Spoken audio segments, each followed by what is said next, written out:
Hello friends, welcome to our classroom. पिछली video में हमने इसकी कुछ बेसिक टर्म्स ही पढ़ी थी। अब हम इसकी नेक्स्ट पार्ट स्टार्ट कर रहे हैं। सबसे पहले है permutation, the different arrangement which can be made out of the given number of thing by taking some of them और ऑल एट अ टाइम। इसका मतलब क्या है? देखो, डिफरेंट अरेंजमेंट, हम इसमें क्या देखेंगे? मेन पॉइंट इसका क्या है? अरेंजमेंट्स। इसमें हम अरेंजमेंट देखेंगे थिंग्स की, विच can be made out of given number of thing. हमने कुछ थिंग्स ली, या तो कुछ में से या फिर सभी में से कुछ हमने नंबर ऑफ थिंग ली, उसको हम अरेंज करेंगे या उनकी अरेंजमेंट को देखेंगे, उसको हम क्या कहेंगे? परमुटेशन। इसका फॉर्मूला क्या होता है? देखो, NPR equal to n factorial by n minus r factorial. ठीक है, ये इसका फॉर्मूला होता है परमुटेशन का। इसमें मेन पॉइंट क्या हमारा? अरेंजमेंट्स, ये ध्यान रखना है। नेक्स्ट हमारी combinations, the different selection or groups that can be formed out of given number of thing by taking some or all of them at a time. इसमें हम क्या देखेंगे? सिलेक्शन और ग्रुप्स, यानी इसमें हम सिलेक्ट करेंगे things को, जो हमने कुछ में से या सभी में से जो नंबर ऑफ थिंग्स ली हैं उनको हम सिलेक्ट करेंगे या उनके ग्रुप्स को देखेंगे। इसमें हमारा कोई अरेंजमेंट का कोई चक्कर नहीं है। इसमें हम अरेंजमेंट्स देखेंगे, लेकिन इसमें हम सिलेक्शन देखेंगे। मेन वर्ड्स ये याद ही रखने हैं, न्यूमेरिकल में भी काम आएंगे। इसका फॉर्मूला क्या होता है? कम्बिनेशन का NCR equal to n factorial by r factorial into में n minus r factorial.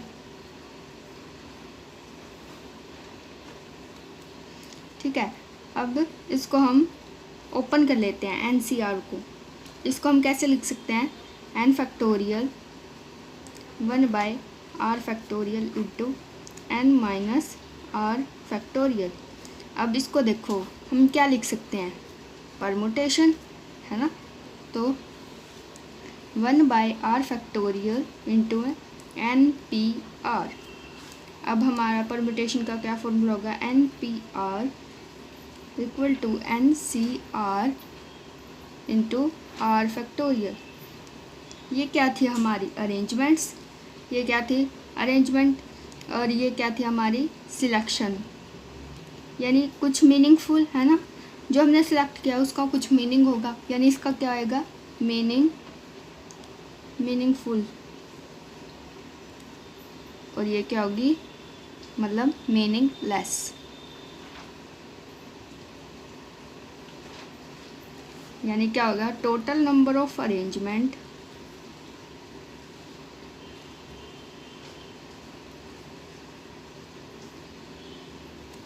equal to selection number of meaningful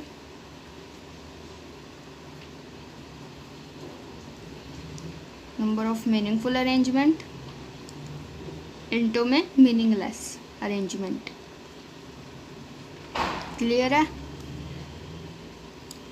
अब हमारा नेक्स्ट टॉपिक क्या है?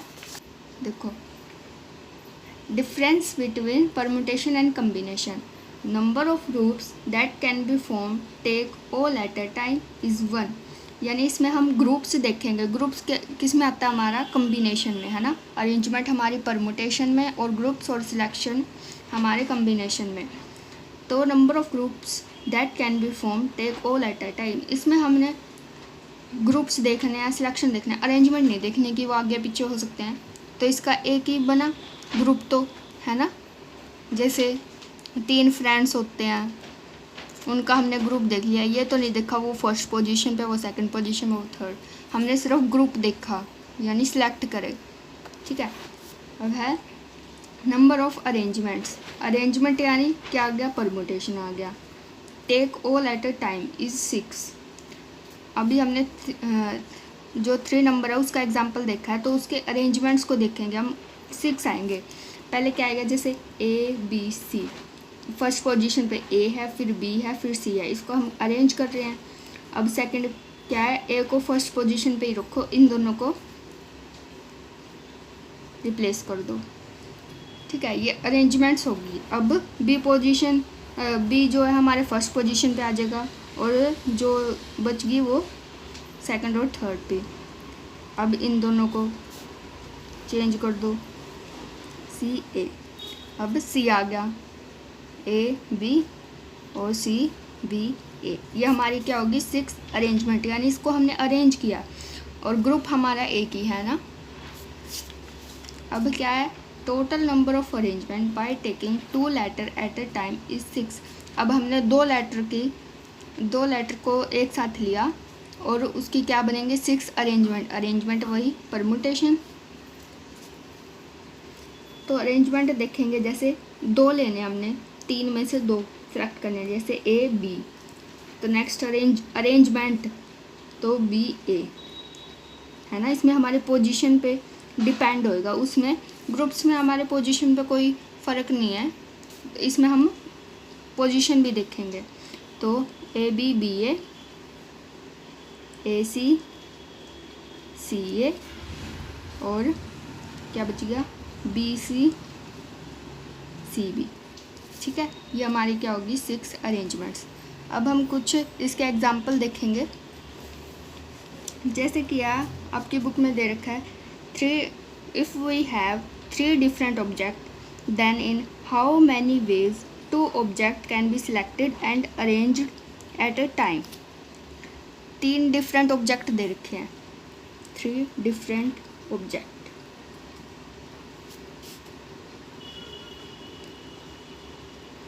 उसमें से इसने कहा है कि how many ways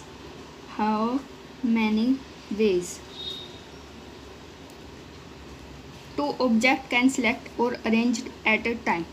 2 object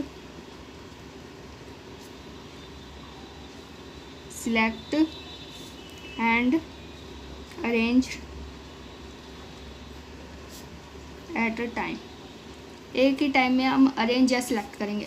arrange मतलब परम्यूटेशन है ना। तो अगर हमारा सिलेक्ट या अरेंजमेंट आ जाता है तो उसमें हम क्या बताएंगे permutation.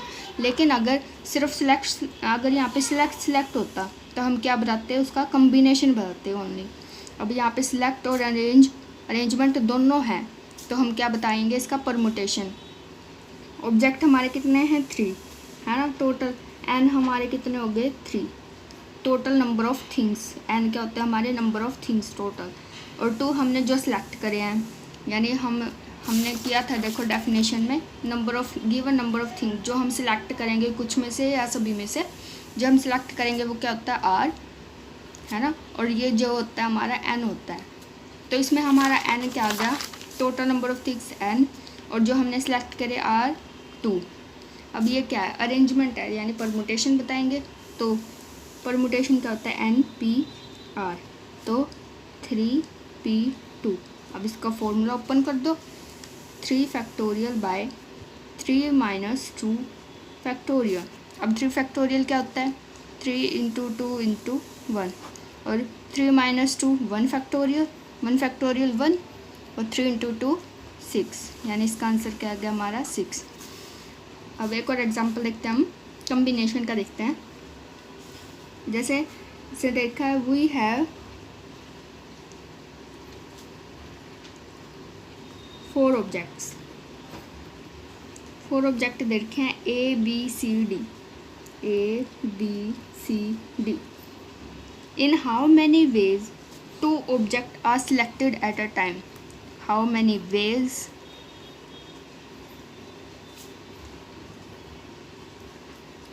2 object selected at a time. अब इस पर क्या आ गया देखो सिलेक्टेड आ गया ना, उसमें क्या था हमारा सिलेक्टेड और अरेंजमेंट।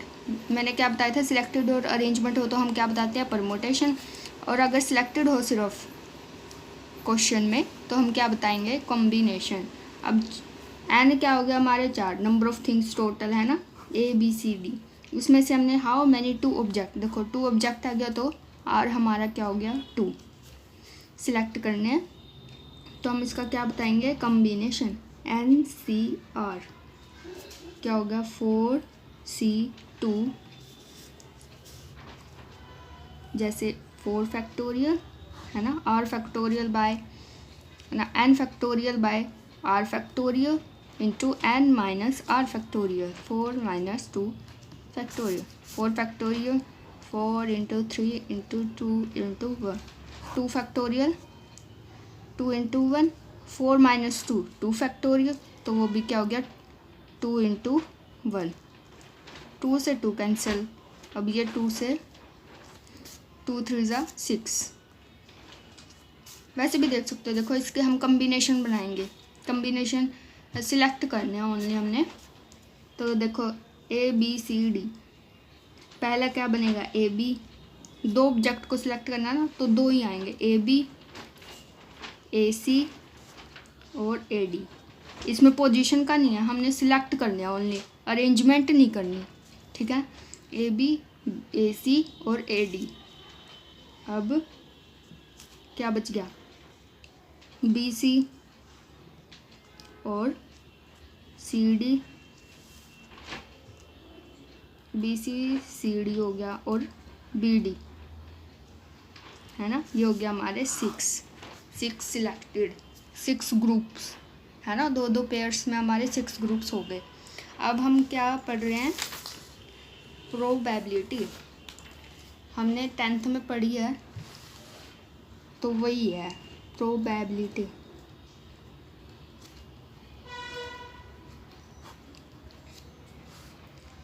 क्या होता है, ratio of number of favourable ways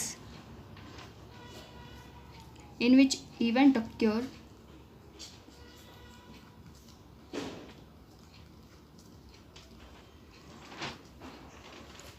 to the total number of possible outcome, to the total number of possible outcomes।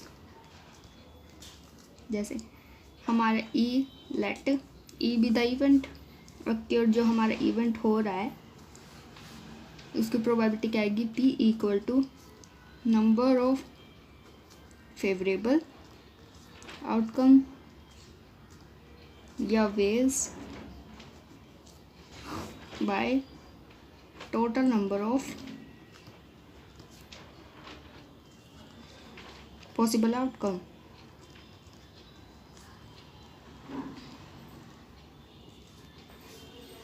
जैसे इसका एग्जांपल ले लेते हैं हमने कॉइन को टॉस किया, कॉइन टॉस किया हमने, तो उस पर क्या आ गया, हमारा हेड आ गया, हेड गया हमारा इवेंट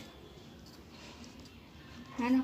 और इसका total number of possible outcome हमारे क्या है, या तो हेड आएगा या टेल आएगा, यानी इसके पॉसिबल आउटकम 2 हैं और फेवरेबल हमारा जो आया इवेंट वो कितने हैं 1, तो यानी प्रोबेबिलिटी क्या होगी इसकी 1 बाय, यानी नंबर ऑफ फेवरेबल जो इवेंट हमारा ऑक्योर हुआ है वो favourable case by total number of possible case, यानी हेड आ सकता है या फिर टेल, तो 2, तो इसकी प्रोबेबिलिटी क्या होगी हाफ, 0.5।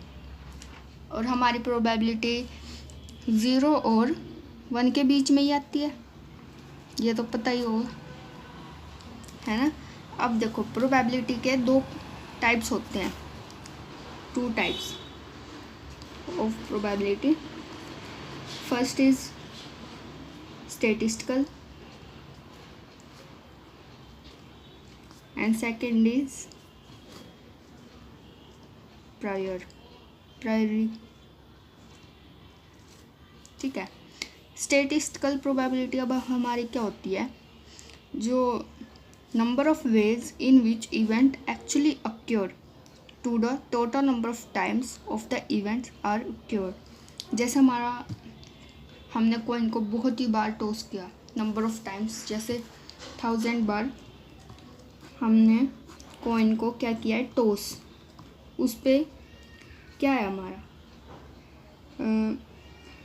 240 बार हमारा हेड आया है, ठीक है। तो इसकी स्टेटिस्टिकल प्रोबेबिलिटी क्या होगी 245 बाय 1000। इसने क्या कहा है कि देखो number of ways in which event actually acquire, ठीक है, number of ways in which event actually acquire bye the total number of the times in which the event was carried out. जितने बार भी हमने इवेंट को acquire करवाया है bye, और जितने बार हमारा इवेंट आया है, देखो हमने कितनी बार तो कॉइन को टॉस किया और कितने बार हमारा इवेंट आया, तो वो हमारी प्रोबेबिलिटी आ गई। इसमें मतलब हमारे बहुत सारे हम नंबर ऑफ टाइम्स के बारे में स्टडी कर रहे हैं, ठीक है, समझ में आए। अब देखो प्रायोरी प्रोबेबिलिटी क्या होती है, ratio of the number of the case favourable to the event to the total number of equally likely case. Number of case favourable to event to total number of equally likely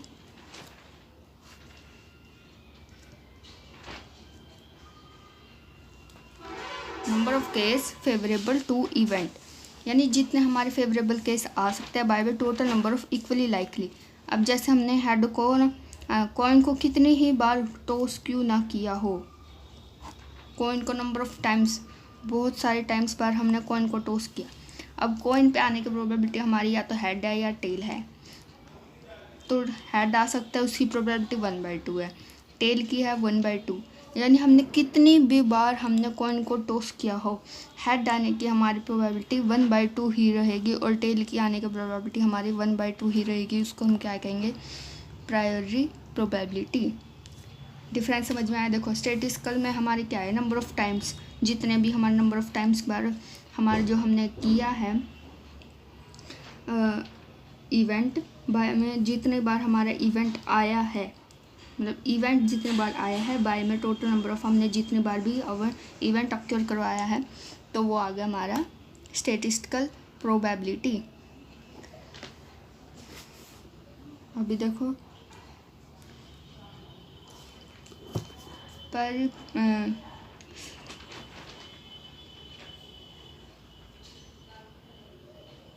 इस प्रायोरी probability हमारी ना independent होती है ना, कि number of experiment है ना, कितनी बार अक्योर हुआ, कितने बार हमने किया है, कितने बार उछल है, इस पे डिपेंड नहीं करता, वो हमेशा फिक्स ही रहेगी। अब स्टैटिस्टिकल हम रिलेशन देखेंगे, इन दोनों के बीच में रिलेशन, इन दोनों के बीच में रिलेशन देखेंगे। हमारी जो स्टैटिस्टिकल प्रोबेबिलिटी है वो ना प्रायोरी प्रोबेबिलिटी के इक्वल भी आ सकते हैं, जब हमारा जो हमने इवेंट करवाया है वो बहुत ही लार्ज नंबर ऑफ टाइम्स करवाया हो। When event acquire large number of times, जब हमारा इवेंट बहुत बार आया हो, जैसे हमने कॉइन को टॉस किया 500 बार, कॉइन को टॉस किया है 500 टाइम्स, उस पर हमारा जो हेड आया है वो हमारा है 270 टाइम्स, तो उसकी स्टैटिस्टिकल प्रोबेबिलिटी क्या आएगी, स्टैटिस्टिकल प्रोबेबिलिटी 270/500। लेकिन प्रायोरी हमारी क्या रहेगी, हाफ ही रहेगी, है ना, ये हमने देखा है अभी। देखो इसको हम जब सोल्व करेंगे तो ये क्या आएगा 0.540, और ये क्या होती है हमारी 0.5, यानी इसके नियर अबाउट ही ना आगी, है ना।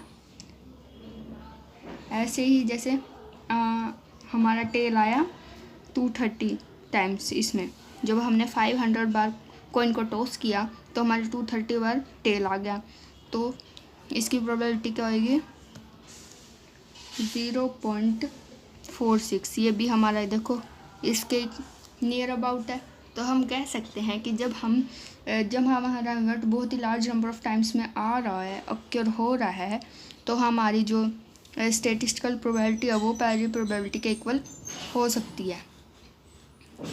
ठीक है, देखो रिलेशन हम देख रहे हैं कि इसका when event occur a large number of time, जब हमारा इवेंट बहुत ही बार आ रहा है सेम, जैसे कि कॉइन को हमने टॉस किया 500 बार, उस पर 270 बार हमारा क्या आया, हेड आया है, तो उसकी स्टेटिस्टिकल प्रोबेबिलिटी क्या होगी हमारी, ये होगी। इसको हम पॉइंटों में देखेंगे तो 0.50, लेकिन प्रायोरिटी तो हमारी सेम रहती है ना, हाफ और हाफ, यानी कितनी ही बार क्यों ना आया, हमारी प्रायोरिटी प्रोबेबिलिटी तो हमेशा फिक्स ही रहती है, तो वो हमारी कितनी है, 0.5। ऐसे ही हमने देखो टेल हमारे कितनी बार आ गया, 230 टाइम्स, तो उसकी स्टेटिस्टिकल प्रोबेबिलिटी हमारी क्या आ गई, 0.46, और इसकी भी हमारी प्रोबेबिलिटी प्रायोरिटी हमारी हाफ ही होती है, वो भी 0.5, तो ये भी इसके नियर अबाउट आ गई, तो ये दोनों हमारे इसके नियर अबाउट आ गए, यानी ये इसके इक्वल आ गए। जब हमारा इवेंट बहुत ही लार्ज नंबर ऑफ टाइम्स में ऑक्योर हो रहा है तो हम कह सकते हैं कि ये दोनों आपस में इक्वल हैं, जब हमारा इवेंट बहुत ही लार्ज नंबर ऑफ टाइम्स में ऑक्योर हो रहा है। Okay, thanks for watching. अब हम नेक्स्ट वीडियो में इससे आगे पढ़ेंगे। Thank you.